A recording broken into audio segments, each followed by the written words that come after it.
Министерството за енергетика, рударство и минерални суровини најавува дека ќе ги разгледа и ќе ги прифати конструктивните забелешки за новиот закон за рударство.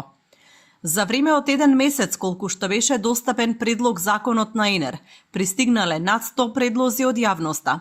Од Министерството велат дека се задоволни од интересот на јавноста за законот, бидејќи целта била процесот да е транспарентен. Јавната расправа ни овозможи вредни препораки и забелешки за нацрт законот. Паралелно започнуваме со следната фаза од осугласување на законскиот предлог.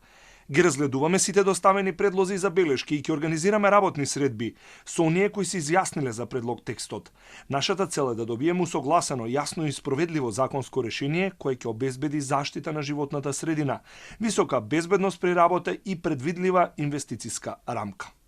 Изјави министерката за енергетика, рударство и минерални суровини Сања Божиновска. Граѓанските активисти реагираат дека предлозите за новите закони за рударство и геологија се во корист на рударските компании, бидејќи се забележува олеснување на сите критериуми за добивање или продолжување на концесии. Тие закони се на некој начин олеснети за влез на концесионери, посебно за концесионери кои што би работеле метали, од кои што дел од тие метали се и на листата за критични минерални суровини. И поради тие причини во законите, да речеме, е намален рокот за реакција на заинтересираните граѓани на само 15 дена.